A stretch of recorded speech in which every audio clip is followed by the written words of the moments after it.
This 2022 Tesla Model S finally looks like the car that it should have looked like back when it came out 10 years ago. The design changes that were done in 2021 are subtle, but they're exactly the right things. It's now much more aggressive looking, it's sportier, wider, the front air dams are different, and the drag coefficient of this car is the lowest of any car out there. The Tesla Model S was already a great car, but now it's even better. This Model S is still no slouch. 0 to 60 in 3.1 seconds, really fast, and it's a fun and exciting car to drive. And when you get in one of these, the only thing you're compelled to do is just this. Haha, man. Jeez. That's crazy. Inside this 2022 Tesla Model S, it's a nice place to be. It's clean, refined, sophisticated, has a minimalist feel because there's not that much going on in here, but it definitely has a very futuristic feel to it with the screen. But really the biggest thing that makes it feel like a futuristic car is this Yoke steering wheel, which I didn't think I would like originally, but I've actually grown to really enjoy it. But there are quite a few downsides, which I'll talk about. And then this has a glass panoramic roof, which adds to the airiness in the car. It feels very open. And I thought in this 100-degree weather that the sun beaming down would make it really hot in here. But surprisingly, you don't feel that much of the heat with the AC going. So I'm pleasantly surprised that the glass panoramic roof functions this well. And there's just a lot of space in this car. And one thing that adds to the space is actually the Yoke steering wheel. The fact that it's not a full steering wheel gives you better visibility and makes it feel like a bigger car. And that's just something I wasn't expecting. And so as you're seated in the driver's seat with the full visibility out there with the screen, the one right in front of you and this big one next to you, it functions really well. As you get situated to drive the car, here you can come in, go into controls, and then adjust your steering. And the steering is pretty easy to adjust, as you can see. So all you have to do, using the scroll button, move it up or down, telescope in and out, and you can just get to the right steering position. And then once you're ready, you can start driving. As is with the case with these new Teslas, there are no buttons anywhere. There's only a couple on the steering wheel and on the door handle. But then everything in the car has to be operated through the main menu here. If you're trying to adjust something as you're driving, it becomes too frustrating of an experience. It's distracting, it gets in the way, and it can be a safety hazard if you're not used to it. So that's really my big gripe about this. And so I just wish some of the basics like the mirrors or the steering tilt and some basic functionality was incorporated in the buttons, but you know, it is what it is. As cool as it is to operate everything through this big screen, there is a design flaw. And you can see the steering wheel hides this car icon, which you need to get to access to everything. Everything you want to change in the car is accessed through this menu. So as you're driving and you have your hands on the steering wheel, it's just something that's distracting, having to find it and click on it and get to everything. So this just takes away from the driving experience and just makes it annoying. Once you're ready to get going, this thing is pretty cool where you just swipe your finger and go up if you want to drive forward or go backwards if you want to reverse. And then the cameras automatically pop up going into reverse, which are really big on this screen, as you can imagine. But to get to drive, just swipe up and you're all set.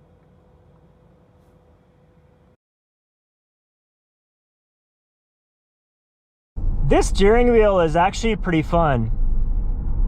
It's so different than a regular one, and it does take a little bit of time getting used to it, but then once you're used to it, for a car like this, it's actually better because you have these grips, and with the acceleration in this car and pushing it, just being able to hold on to this just makes it a lot more exciting and more engaging experience. So I think it fits really well with the kind of car that it is. And when you're taking these kind of sloping turns and on the freeway or roads, having something like this is really handy.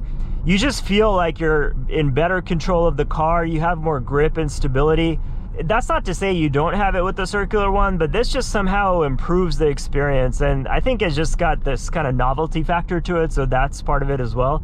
But then the other piece too is if you're on kind of long roads and stretches of highway, being able to rest your hands like this, you see the left elbow and the right elbow on the center console and the armrest, and you can either rest your hands here or on the sides.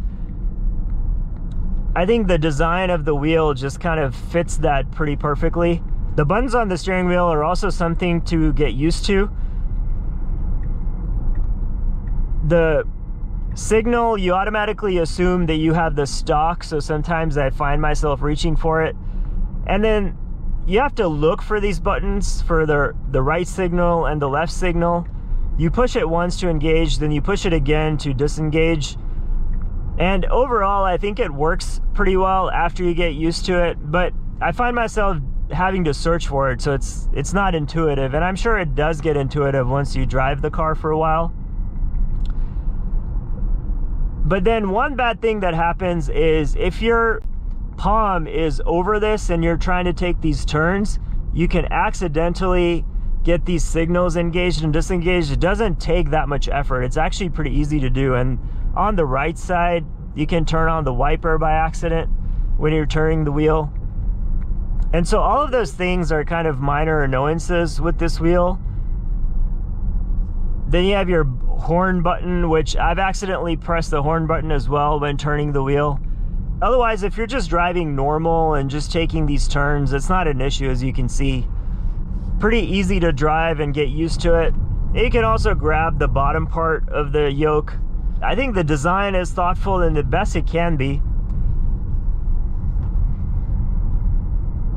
Sometimes I find myself grabbing for the top of the steering wheel and it doesn't exist. So these are things that you run into as you're trying to use the yoke steering wheel as opposed to the circular normal one. But generally I've enjoyed using the yoke steering wheel just because it's something different.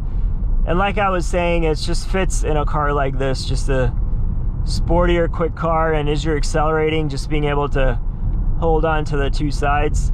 And you need that kind of grip because when this thing accelerates, man, is it fast.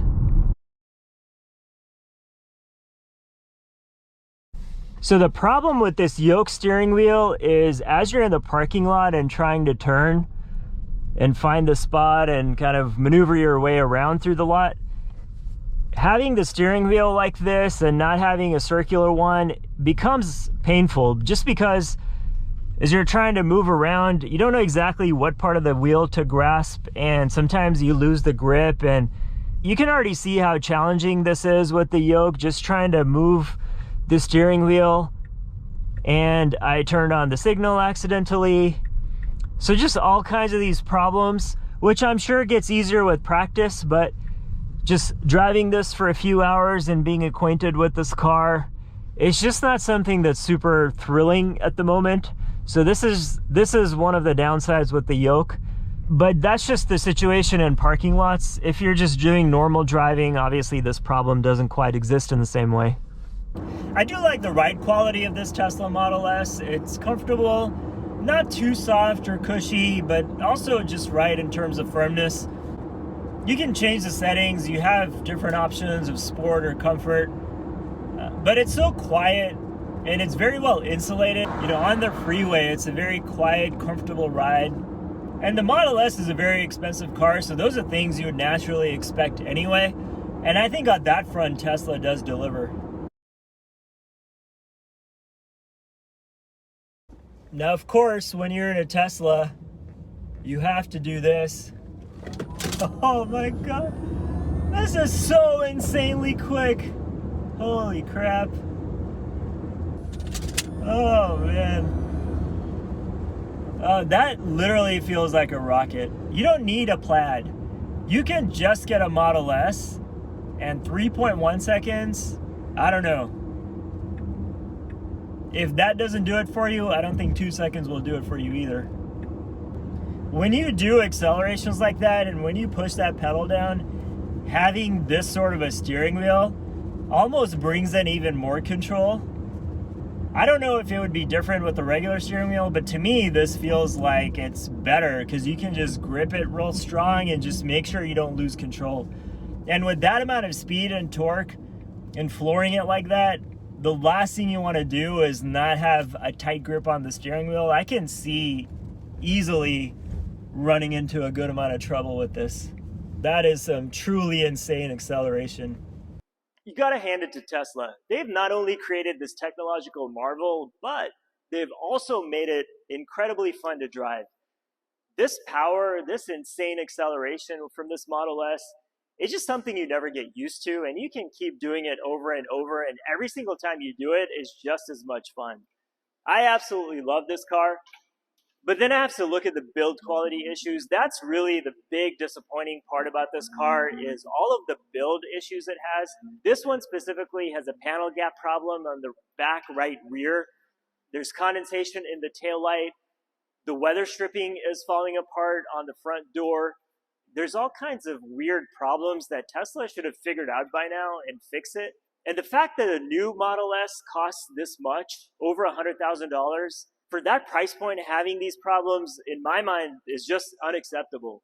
And a used 2022 Model S, even though it's depreciated and you can get one for $70,000, still, I think having those problems is too much of a pill to swallow, even though the price is lower.